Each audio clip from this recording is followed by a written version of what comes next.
Kita awal informasi pagi ini, Saudara. Kejaksaan Tinggi Sulawesi Utara terus menunjukkan taringnya dalam upaya pemberantasan dugaan korupsi pengelolaan tambang emas di wilayah Sulawesi Utara.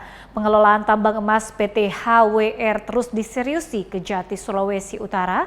Selain telah menetapkan 3 orang tersangka, aparat anti rasuah ini juga berhasil menyelamatkan uang negara puluhan miliar rupiah. Langkah awal komitmen Kepala Kejaksaan Tinggi Sulawesi Utara untuk membongkar tindak pidana korupsi pengelolaan tambang emas di daerah ini adalah dimulai dari PT HWR. Sebuah perusahaan tambang emas di Ratatotok, Kabupaten Minahasa Tenggara yang telah beroperasi sekitar 20 tahun. Terungkap beroperasi secara ilegal, akhirnya penyidik Kejati Sulut pada bulan Juni 2026 menetapkan 3 orang tersangka.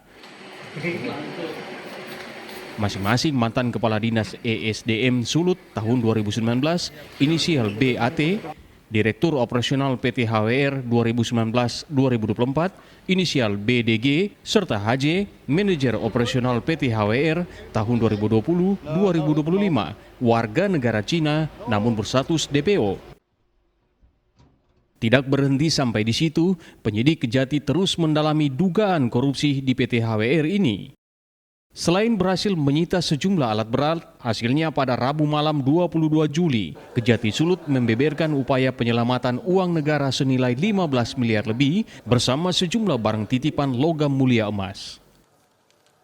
Sehari setelahnya, Kamis 23 Juli, dalam upaya penggeledahan di 3 lokasi termasuk sebuah rumah milik Ketua Kadin Kota Manado inisial JA, penyidik berhasil menyita uang senilai 18 miliar rupiah. Saat konferensi pers di kantor Kejati Sulut, Kepala Kejaksaan Tinggi Sulawesi Utara Hendrik Pati Pelohi bilang, upaya tegas dan terukur serta tidak pandang bulu dilakukan penyidik dalam mengungkap korupsi pengelolaan tambang emas di Sulawesi Utara.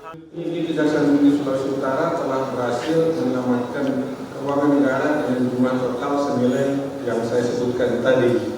Ini sementara ya, ini dianggap bergulir terus sesuai dengan penggalian yang kita lakukan. Saya sudah perintahkan kepada semua penyidik, siapapun yang terlibat dan upaya apapun yang bisa kita selamatkan daripada kekayaan alam kita, lakukan hal yang paling maksimal dan pertanggungjawabkan itu pada masyarakat. Ya? Jadi ini masih bergulir. Apakah penetapan tersangka bisa bertambah? Bisa, sangat bisa. Saksi-saksi sedang bergulir dan ini sudah mulai pada tingkat-tingkat pejabat tinggi dan juga nanti kita lakukan untuk pengembangan saksi-saksi kepada beberapa hal yang nanti akan saya jelaskan.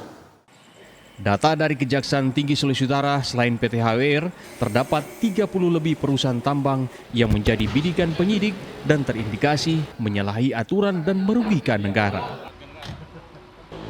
Tim Liputan Kompas TV Manado, Sulawesi Utara.